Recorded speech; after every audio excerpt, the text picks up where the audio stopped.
लोकसभा में लोक परीक्षा संशोधन विधेयक पेश करेगी। केंद्रीय मंत्री डॉक्टर जितेंद्र सिंह इस विधेयक को सदन में पेश करेंगे, जिसका मकसद प्रतियोगी परीक्षाओं में पेपर लीक और धांधली को रोकने के लिए कड़े दंड और फास्ट ट्रैक अदालतों का प्रावधान करना है। वहीं परीक्षा व्यवस्था को लेकर सरकार कड़े नियम लाने की तैयारी कर रही है।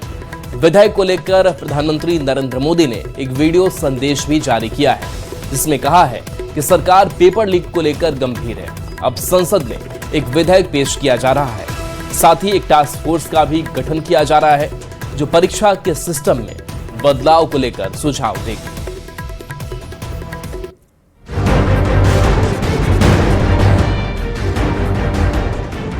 लोकसभा में सोमवार को पब्लिक एग्जामिनेशन संशोधन विधेयक पेश किया जाएगा।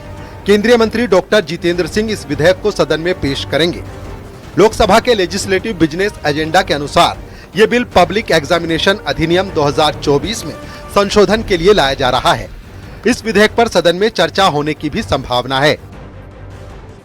पेपर लीक पर लगाम लगाने के लिए केंद्र सरकार कानून को और सख्त बनाने की तैयारी में है। संसद में पेश होने वाले संशोधन विधेयक में दोषियों के लिए जेल और जुर्माने की सजा बढ़ाने का प्रस्ताव है।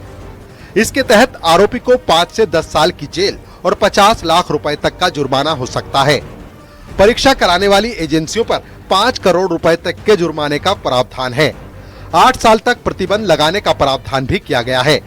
जिम्मेदार अधिकारियों और संगठित गिरोहों के लिए भी सजा और जुर्माना बढ़ाने का प्रस्ताव है। साथ ही पेपर लीक मामलों की जांच और अपील के निपटारे की समय सीमा भी तय की जाएगी। पेपर लीक पर सरकार का जीरो टॉलरेंस पर फोकस बढ़ा है। सूत्रों की माने तो एनटीए में राधा कृष्णन समिति की 101 सिफारिशें लागू होंगी। 47 अधिकारियों की छुट्टी, नए अफसरों की भर्ती शुरू होगी।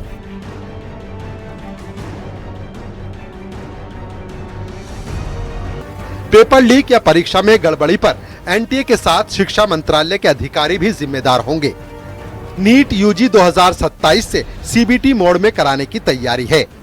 जेईई मेन की तर्ज पर 5 से 6 दिनों में कई शिफ्टों में नीट की परीक्षा हो सकती है। हर दिन 3 से 4 लाख अभ्यर्थियों को एग्जाम कराने की योजना है। साल में 2 बार नीट कराने पर सरकार गंभीरता से विचार कर रही है। आउटसोर्स पेपर सिस्टम खत्म करने पर जोर रहेगा। अब एनटीए के नियुक्त विषय विशेषज्ञ ही प्रश्न पत्र तैयार करेंगे। 13 भाषाओं के अनुवादकों का अलग पैनल बनाया जाएगा। सरकारी शिक्षक और प्रोफेसरों को प्राथमिकता देकर प्रश्न पत्र बनाने का पैनल तैयार होगा। आईआईटी, एनआईटी, नवोदय, केंद्रीय विद्यालय और सरकारी संस्थान ही परीक्षा केंद्र बनेंगे। पेपर लीक पर स्थायी रोक, सुरक्षित, पारदर्शी और भरोसेमंद परीक्षा व्यवस्था बनाने पर जोर है। वहीं केंद्रीय मंत्री प्रहलाद जोशी ने शिक्षा मंत्रालय की जिम्मेदारी संभाल ली है। धर्मेंद्र प्रधान के इस्तीफे के बाद उन्हें शिक्षा मंत्रालय का अतिरिक्त प्रभार सौंपा गया है।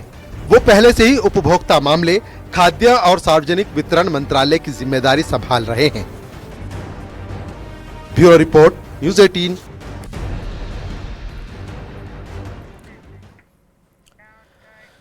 अब पीएम मोदी का तीसरा वीडियो भी सामने आया है, जहां परीक्षा सुधारों को लेकर के ऐलान उन्होंने किया। परीक्षा को लेकर उन्होंने वीडियो जारी किया। पीएम मोदी ने तीसरा वीडियो जारी किया। संसद में नया बिल की बात कही, टास्क फोर्स के गठन की भी जानकारी दी। छात्रों के भविष्य के लिए सरकार गंभीर है। विद्यार्थियों के भविष्य के लिए भारत सरकार लगातार अनेकविध कदम उठा रही है। जिन लोगों ने विद्यार्थियों के भविष्य के साथ खिलवाड़ किया, वे जेलों में सड़ रहे हैं। हमने फास्ट ट्रैक कोर्ट बना चुके हैं। हम कल पार्लियामेंट के अंदर भी कठोर कानूनों के प्रावधान के साथ नया कानून बनाने की दिशा में भी आगे बढ़ रहे हैं। लेकिन हमें भविष्य के लिए सोचना है।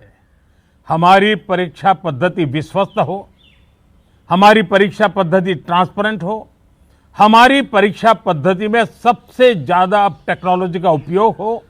इन सारी बातों को ध्यान में रखते हुए विश्व प्रसिद्ध टेक्नोलॉजी एक्सपर्ट श्रीमान नंदन नीलेकनी जी के नेतृत्व में एक हाई पावर टास्क फोर्स बनाने का निर्णय किया है, जो एग्जामिनेशन रिफॉर्म की तरफ फोकस करेगा और जल्द से जल्द आने वाली परीक्षाओं की विश्वसनीयता को सुनिश्चित करने का काम इसके रिपोर्ट के आधार पर कर दिया जाएगा। बहुत बहुत धन्यवाद। बिहार बंद बवाल मामले को लेकर के बड़ी खबर है, जहां सिवान में आरोपी जवान सस्पेंड किए गए हैं। AK-47 से गोली चलाई गई थी। आरोपी जवान के खिलाफ एक्शन तेज है। पटना सहित पूरे बिहार में 23 FIR की गई है। राज्य भर में करीब 450 गिरफ्तार किए गए हैं। पुलिस पर जानलेवा हमले का आरोप लगा। आम लोगों के साथ भी मारपीट का आरोप है। पटना में 30 लड़कियों को छोड़ा जा चुका है। पटना में करीब 45 नाबालिग छोड़े गए हैं।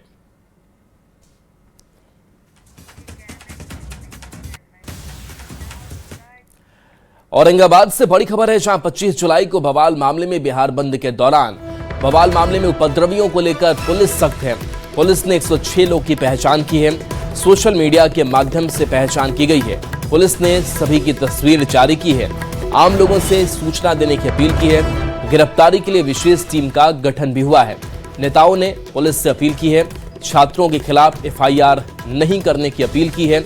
नेताओं ने छात्रों का भविष्य का हवाला दिया है। किया गया है। जिला प्रशासन इस बात को संज्ञान में ले, निर्दोष छात्रों और युवाओं पर FIR दर्ज न करे, क्योंकि उनका भविष्य खतरे में पड़ जाएगा।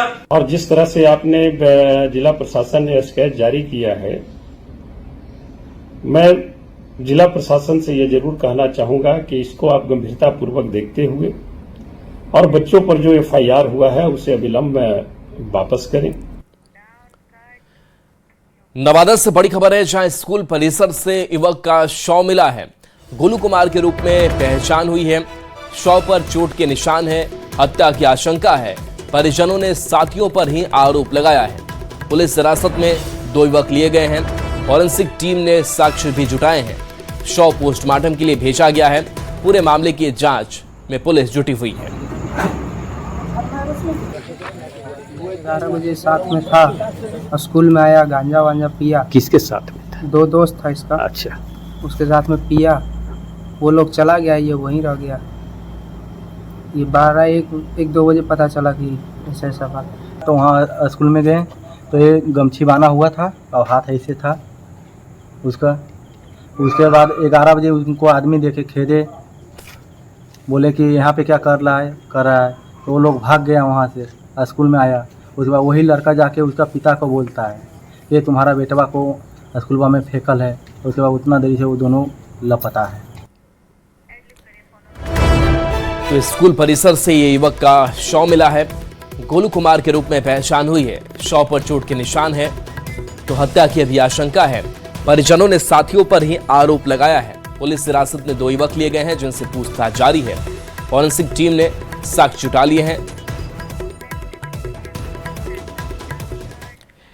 औरंगाबाद से बड़ी खबर है, जहां सोन नदी में डूबने से 2 युवती की मौत हो गई है। नहाने के दौरान यह हादसा हुआ। घटना के बाद से गांव में मातम पसरा हुआ है। परिजनों का रो रो कर बुरा हाल है। पुलिस ने आगे की कार्रवाई शुरू कर दी है। बारूण थाना क्षेत्र के गोठौली गांव की घटना सामने आई है।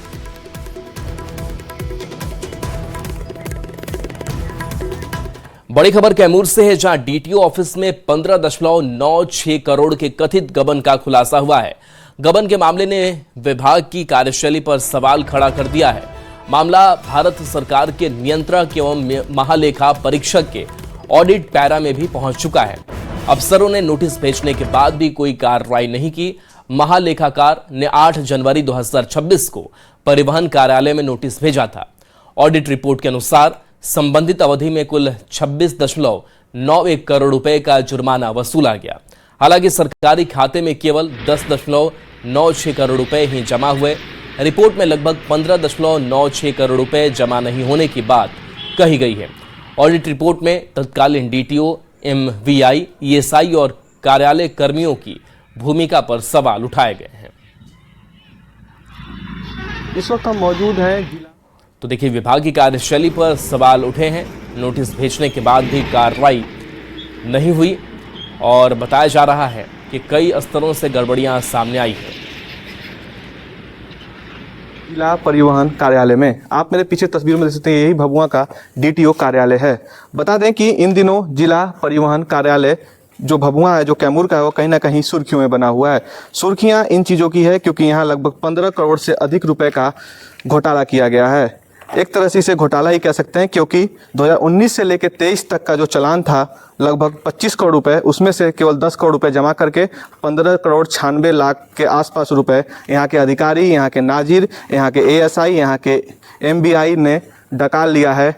कहीं ना कहीं ये मामला अभी सुर्खियों में बना हुआ है। वहीं बता दें कि प्रधान महालेखाकार बिहार पटना के तरफ से प्रिंसिपल अकाउंट जो जनरल ऑडिट बिहार पटना में है, उसने साफ तौर पे अपने रिपोर्ट में कहा है कि इन लोगों ने पैसा नहीं जमा किया है। नरेश कुमार अमर जो DTO थे यहाँ, उसके बाद श्रीमती करिश्मा कुमार DTO थी, इनके ऊपर भी 4,70,000 रुपए का गबन का आरोप लगा है। के द्वारा 8 तारीख 1 महीना 2026 को ही ये रिपोर्ट निकाला गया। इसमें साफ तौर पे लिखा हुआ है यहाँ कि जितने भी अधिकारी हैं और खासकर जो नाजिर है उसके खिलाफ नोटिस लिया जाए। लेकिन आज 7 महीने बीत जाने के बाद भी कोई भी अधिकारी इस बात को सीरियस नहीं ले रहा है। वह कैमूर का अब तक के सबसे बड़े घोटालों में ये जिला परिवहन कार्यालय का घोटाला है, लेकिन इस पे अधिकारी चुप बैठे हुए हैं। ना कोई रिपोर्ट है, ना कोई बात करने को तैयार है, ना कोई फ़ोन उठाने को तैयार है। अगर हम पत्रकार लोग फ़ोन भी करते हैं तो यहाँ के अधिकारी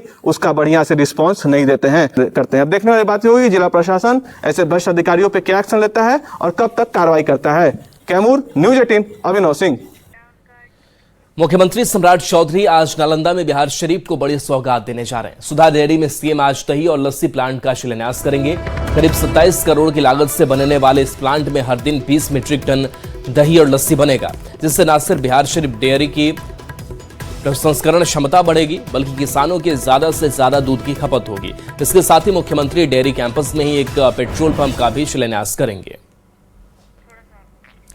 तो नालंदा दौरे पर आज सीएम सम्राट होंगे, जहां सुधा डेयरी में आयोजित कार्यक्रम है और नालंदा डेयरी की प्रसंस्करण क्षमता बढ़ेगी, बाजार में दही लस्सी की उपलब्धता बढ़ेगी और किसानों का ज़्यादा दूध भी खपत होगा। कच्चा दूध अब खराब नहीं होगा बल्कि दूध दही लस्सी बनाने के काम आएगा।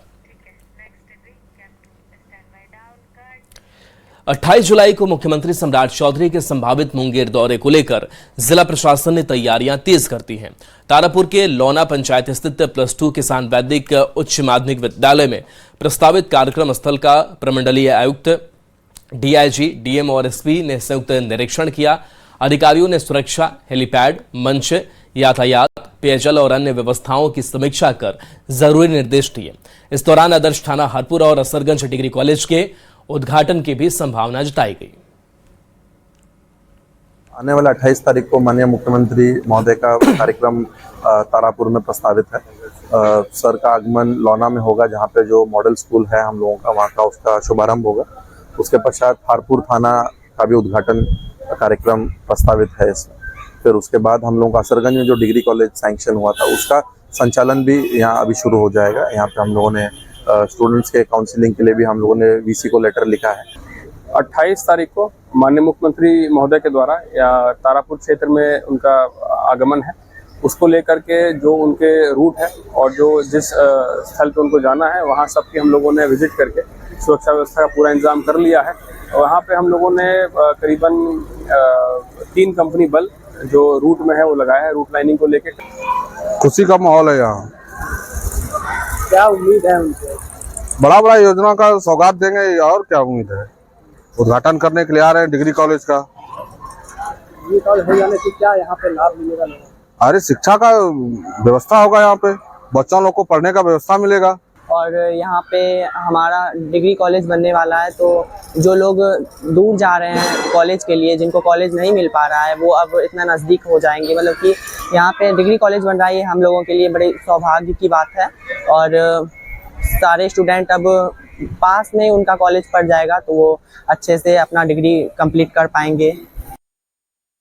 न्यूज़ 18 के डायमंड स्टेट समिट में सीएम सम्राट चौधरी ने तेजस्वी के सिलेक्टेड सीएम वाले बयान पर करारा पलटवार किया है। सम्राट चौधरी ने कहा आरजेडी उन्हें सिलेक्टेड सीएम बताती है।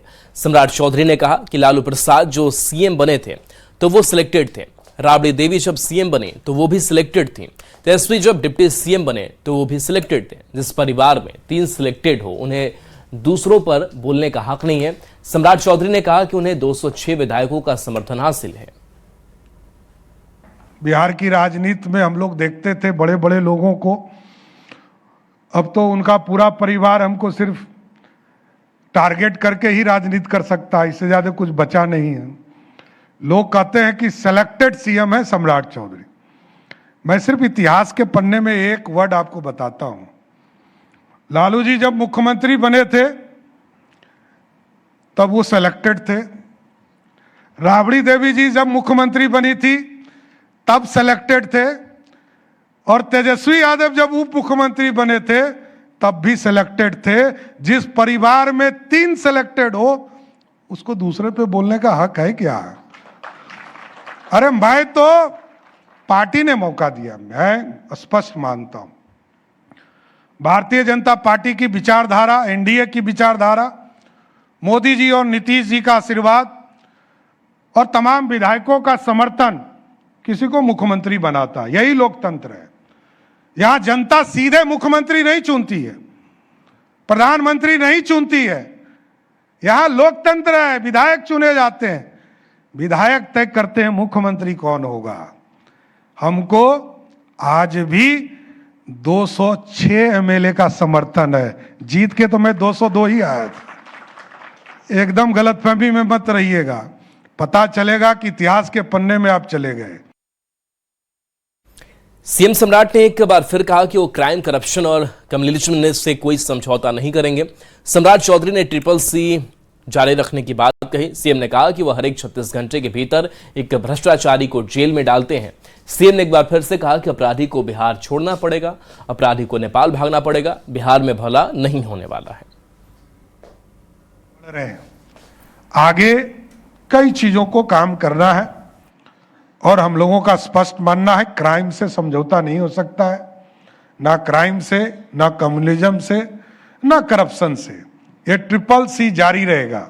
और इस अभियान पर आप देखते होंगे प्रत्येक 36 घंटे के अंदर एक भ्रष्टाचारी को मैं जेल के अंदर डालता हूं। और मैंने साफ संदेश दिया है, नीतीश जी का सुशासन स्पीडी ट्रायल से लेकर कार्रवाई तक चला है। मैं उससे थोड़ा और टफ होकर मैंने कहा है कि अपराधी को बिहार छोड़ना होगा। रहना है तो सुधर कर रहिए, नहीं तो नेपाल निकल जाइए, दूसरे किसी प्रदेश निकल जाइए, भगवान भला करेगा। बिहार में आपका भला नहीं होने वाला है।